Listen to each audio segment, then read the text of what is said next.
Hello, Mark. I'm Jennifer. My number is 47.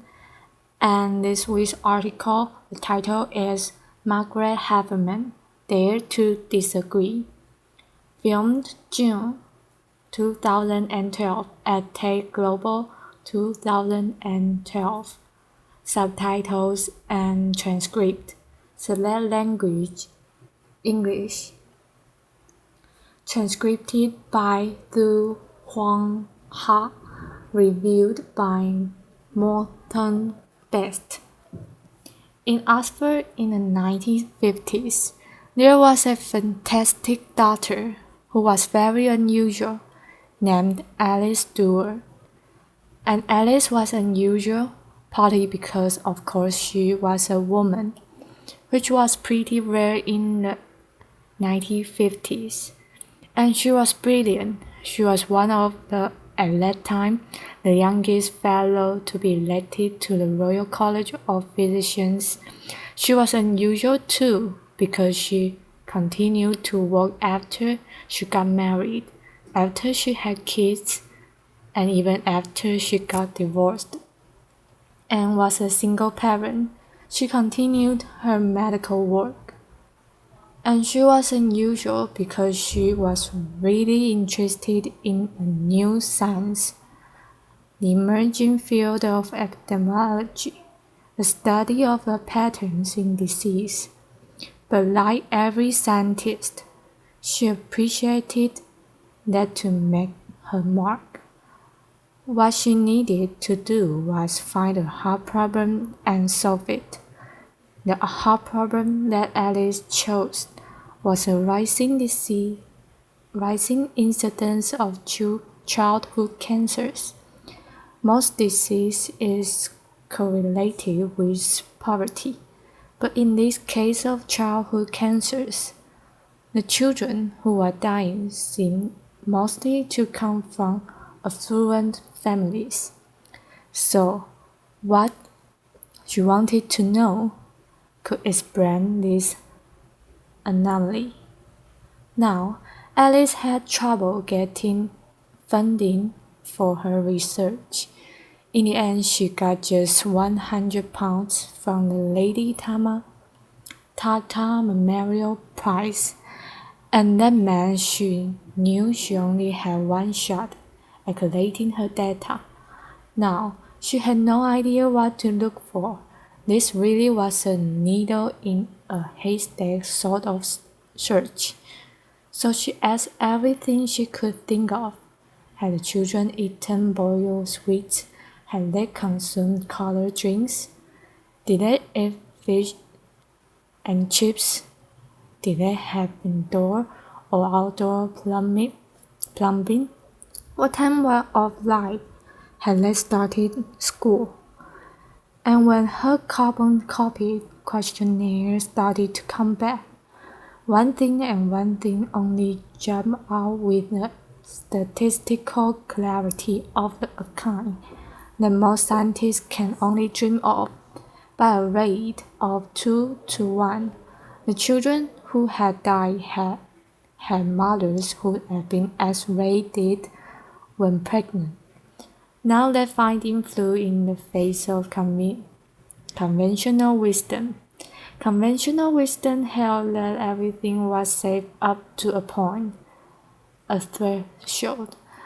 It flew in the face of conventional wisdom, which was huge enthusiasm for the core nanotechnology of that age, which was the X-ray machine, and it flew in the face of doctors' idea of themselves, which was as people who helped patients, they didn't harm them. Nevertheless, Alice Duer rushed to publish her preliminary findings in a lesson in 1956.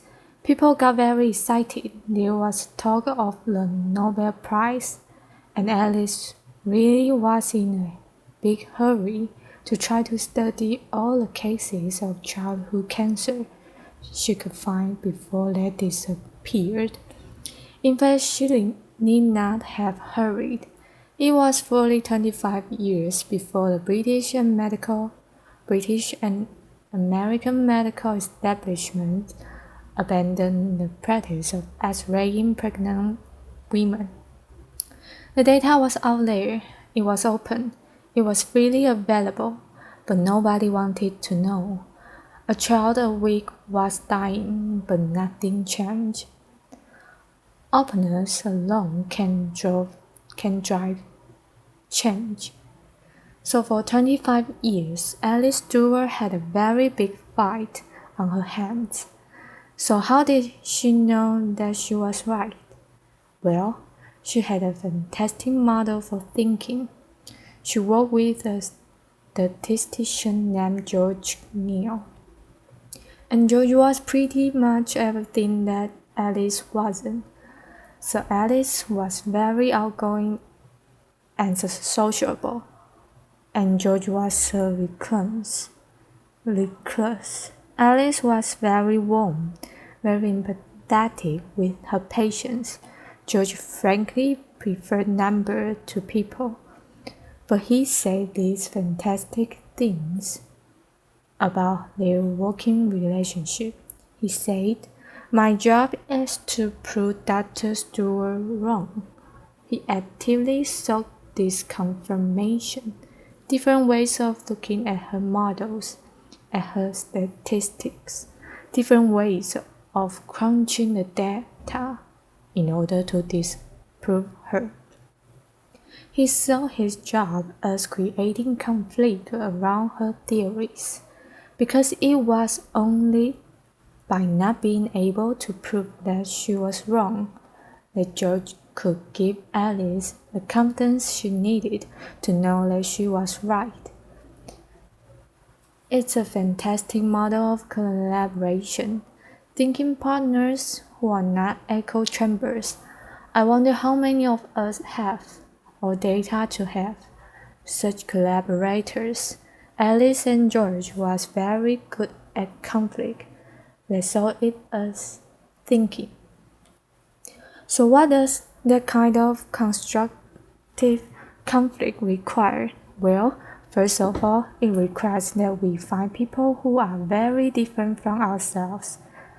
That means we have to resist the neurobiological drive, which means that we really prefer people mostly like ourselves, and it means we have to seek out people with different backgrounds, different disciplines, different ways of thinking, and different experience, and find ways to engage with them. That requires a lot of patience and a lot of energy.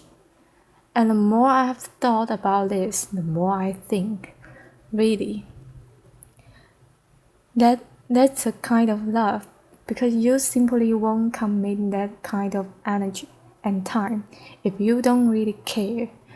And it also means that we have to prepare to change our minds.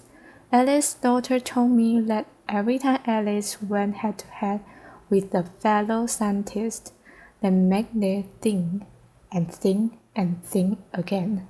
My mother, she said, my mother didn't enjoy a fight, but she was really good at them. So, it's one thing to do that in a one-to-one relationship, but it strikes me that the biggest problems we face, many of the biggest disasters that we've experienced, most haven't come from individuals, they've come from organizations, some of them bigger than countries, many of them capable of affecting hundreds, thousands, even millions of lives. So how do organizations think? Well, for the most part, they don't. And that's even because they don't want to. It's really because they can't. And they can't because the people inside of them are too afraid of conflict. In surveys of European and American executives, fully 85% of them acknowledged that had issues or concerns at work that they were afraid to raise. afraid of the conflict that they would provoke, afraid to get embroiled in arguments that they didn't know how to manage, and felt that they were bound to lose. 85% is a very big number. It means that organizations mostly can't do what George and Alice so triumphantly did. They can't think together, and it means that people like many of us who have run organizations and gone out of our way to try to find the very best people we can, mostly fail to get the best out of them. So how do we develop the skills that we need? Because it does take skill and practice too. If we aren't going to be afraid of conflict, we have to see us thinking, and then we have to get really good at it. So recently, I worked with an executive named Joe, and Joe worked for a medical device company, and Joe was very worried about the device that he was working on. He thought that it was too complicated, and he thought that its complexity created margins of error that could really hurt people. He was afraid of doing damage to the patients he was trying to help. But when he looked around his organization, nobody else seemed to be at all worried. So he didn't really want to say anything. After all, maybe they knew something he didn't. Maybe he looked stupid, but he kept worrying about it. And he worried about it so much that he got to the point where he thought the only thing he could do was leave a job he loved. In the end, Joe and I found a way for him to raise his concerns. And what happened in the end is what almost always happens in this situation. It turns out everybody had exactly the same questions and doubts. So now Joe had allies. They could think together, and yes, there was a lot of conflict and debate and argument, but that allowed everyone around the table to be creative, to solve the problem, and to change the device.